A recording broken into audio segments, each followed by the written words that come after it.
Hey guys, Tbull here. Today we're going to be taking a look at the Oland Tier 6 European destroyer here. Stig on the screen, it can go either or. Swirsky more gun focus, Stig more torpedo. I've been enjoying both builds. I'm going to have a short clip here just to go over the ship quickly. Ending with the AA consumable in action. You want to check that out. And then the game. I didn't really have much time to talk about the ship during this game because it's a fast and furious paced game here coming up, so stay tuned for that. But the Oland 2x2 turrets, 120mm gun, so slightly smaller caliber. We're thinking British / European size caliber, but 2.8 second reload, which looking at my destroyers, that's the quickest out of my tier 6 destroyer build. So good fire output, a little bit lower damage. We only have 4 guns compared to a lot of them have 5 or 6, but some of them have 4 guns, especially the Americans. We can compare them to at least the Benham, Sims, and Chuck Hughes, not the Benson and Kidd, which have an extra gun. So anyway, guns pretty decent. Traverse, sluggish, but improvable. Not the worst you're going to see either. AA rating 52, which is pretty good. And when we see this consumable pop, you'll see how deadly that is. Torps, 12-kilometer range on this build, 80 knots in the water. Low hitting damage. But 61.6 reload on this. I think it's base 70, I want to say, but don't quote me on that. But I think that's what I got on the Biscuit and the Orkin, so I'm guessing that's the same. Speed of the ship, 35 knots, that's slow. Okay, it's not the fastest destroyer in the water. Turn radius pretty tight. Rudder shift, good, 3.4. So maneuverability, kind of a mixed bag, but a little bit slower on the slower side of things. And detection, 5.3. Now, which isn't horrible, it's kind of middle of the pack. So as you can see here, this is the AA in action, or the AA consumable, and it takes these planes out pretty quickly. So now we're going to jump into this game here on trap domination mode. It's a trap! Now we'll note pretty early on here, there's no carriers this game, so I won't be seeing that AA consumable in this particular match. But you also notice that we have a Mahan and a battleship over here assigned to sea. You can see 3 ships per cap. This is fundamental. This should be easy to figure out within the first couple days of playing the game. You play the cap that you spawn on. That's your responsibility. These guys don't want to do that. They got better ideas.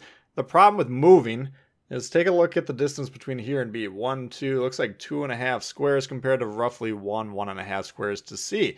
Okay, so it inherently takes longer to get into position if we're moving across the map. And by the way, we're artificially creating a weak side that didn't exist when the puck dropped, okay, when the game started. So it's a poor play. I never recommend do it. I despise the play. It's very, very, very rarely applicable, okay? If we're in a low count destroyer game, let's say there's 2 destroyers, one cap has a destroyer in it, and you're in the middle, the other cap doesn't, okay, maybe then in that instance you redeploy. There's certain limited instances where we're going to redeploy. Just because I don't feel like doing what I'm here to do is not a good answer. Okay, so I don't like the play here, but we're going to try and overcome that. So since we're overloading the other side of the map, that means we're on the weak side. Whenever we're on the weak side, that means we need to slow them down. We got some zoning torps in towards the gap on C, and we're just kind of guessing, okay, where are they going to go? They got to go through one gap or the other. We're assuming they're going to be crossing the opposite way than us, so we kind of put the torps kind of back from the direction that we were coming from, right to left. We were kind of sending the torps from left to right there. All right, and then we're preparing to leave towards B. Now, we don't have smoke on this thing. We got engine boost, we got a heal, we got the AA consumable, of course, but no smoke. So, if we get into trouble here, we could be in trouble indeed. Oh, we got a torp strike there with the zone torp. Only 6,500 damage, though, we'll note, which is relatively low, but we knew that going into it. But that could be anywhere from, a third to a half of a enemy destroyer's health. It's a significant advantage. All right, Byron coming around here, and we're thinking, all right, well, this is not looking good. We're almost certainly about to find ourselves in a destroyer v destroyer fight, and now their support ship's close range, and there's a Shirat Soya, in fact. He's got a Byron right next to him. So if these guys see me, they start gunning me down. It's a 2v1. Oh, and there's a Hatsuhara. By the way, he's not hit by torps. So we got more problems over here. We actually have a 4v1 overload. And once again, at this point in time, we're probably going to die. If we can get the Hatsuhara down, glorious. All right, because, again, we're working with inherent disadvantage that our team decided they wanted to create. They wanted to spot red advantage for some reason when the game opened. If we can counter and take off the destroyer, we're about to die is the thinking, right? We're about to lose a destroyer. If we can force them to lose a destroyer as well, that's a win. Here's the Viserys though, and you can see he's low. His health is half gone from that opening salvo. Speaking of half gone, ooh, we're almost completely gone. But now, look at this. Maybe we can get 2v1. All right, now that's a nice trade. And we did get B, by the way. All right, those guys did go down there. They did get the cap, so that's good. If they're going to go over there, at least they're not playing grab ass in the back. They did accomplish their objectives. So good marks for the team from that. I just don't agree with the deployment. I think it's a good way to lower your chances of winning the game by misdeploying like that. So anyway, that's all we're going to say on that matter. Running for our lives here. We only got 800 health. Sent out some torps. I was wondering, okay, maybe we'll get a destroyer there, but we need to also be thinking about this Viserys, who I'm assuming is going to pop through this gap. If he pops through the gap, he spots us, he shoots us, we're dead, right? I don't want to die quite yet because there's still room for this blue team to throw this game. We're up 3 ships to none, by the way. Not bad in terms of that. But, it's the reliability of the teammates. The reliability-ometer has not been registering some high numbers thus far. Let's just put it that way. And maybe my team thinks the same thing about me. Why would you lose so much health in the opening play in a destroyer? Whatever. All right, well, that was a butt-clenching moment there. Not because he was blind firing us, but he was shooting behind us. We were close to the battleship behind us. What does that mean? Well, if the guy shoots short, if he misses the shot, well, he could hit us there, or the dispersion could have got us. So I don't ever recommend being that close to our team. I was trying to go behind him to get around this island. Luckily, we didn't get hit by that gun randomly there. And once again, we got some more torps in the water. Now I'm thinking, what can we do here? We got guys on A. We got a 2v2 down there. I'm thinking maybe if those guys can kind of, fight while I'm over there, maybe I can help get the cap. That's a good play for us to make at this point in time. Look at this. All right, nobody on the map can see me here. Why don't we just park here, see if we can get the Byron on fire? I'm going to be looking for opportunities as a destroyer to shoot for free like this. Again, we don't have smokes at all, but you can do this for all destroyers when you're in between your smokes, or even if you have a smoke but you're trying to conserve it. It's a very valuable resource. Look for these opportunities. Check the map. Okay, I don't see anyone with a line ahead of me. Let's fire a shot. If I get spotted, I'll stop shooting, kind of try and get out of there. If I am not spotted, well, let's take a few free shots. Didn't get the fire there. And we only got a 7% fire chance on this thing, so it's not the best fire starter known to man, but it's worth stopping and taking a couple shots there. And now the destroyer, who's been kind of hovering north of A, keeping an eye on things, making sure the coast is clear. I think he's prepared to move in there now, especially if we go over there to help him. So I want to grab those points for myself, grab the flag for the team, and then get back in a position to potentially defend B, because Red is catching up. They killed 2 of our ships now. We've only killed 1 since then, so we do have a 2-ship advantage, yes. Score in the background frozen currently, both teams with 1 cap.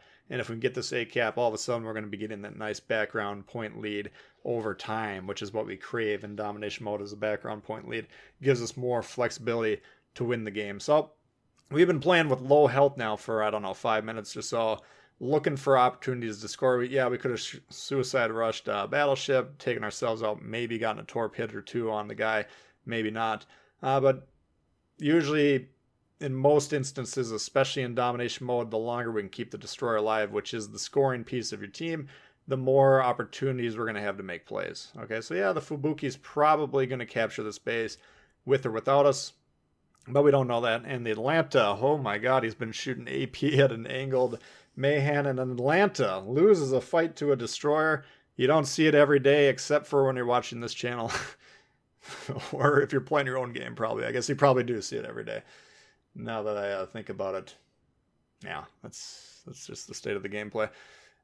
Just if you're brand new to the game, you don't know what I'm rambling about, shoot the destroyers with HE, especially if your cruiser reloads every 5 seconds. He'll be gone in 2 pulls of the trigger. It's an easy fight.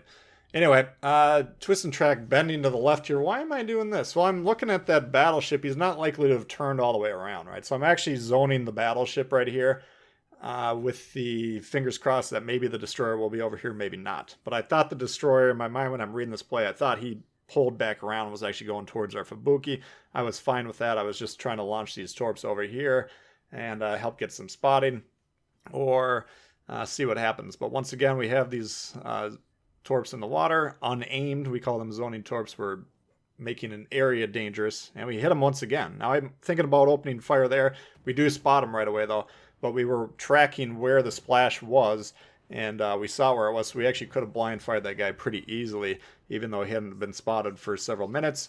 Not necessary though, he immediately revealed himself just by getting a little bit closer, and down he goes. All right, now California coming in here, and I'm reading this carefully. I'm saying to myself, there's a dead body there, he's got to go to the right or left. If he goes to the left, that's a very small gap, and I can see that's what he was doing before he dropped spot there by being in the smoke and not shooting guns. So he launched two narrow spreads at that tight gap there, and we'll see if we get any success there. If he was going to try and go around at the other side, I probably would have done a narrow spread, let it in front of him with the assumption he was going to try and pull out. Look how fast these torps get on target, though. This is the 80 knots, and that's what we're talking about. Torpedo speed equals accuracy. The enemy has less time to do anything else than you thought they were doing when you launched, or you thought they were going to do when they launch, and they get there quickly. And even though we're not getting a lot of damage, we're still causing some problems, and it looks like we do have a flood on the guy. So now I'm thinking to myself, okay, well, seems like he's in the process of dying here.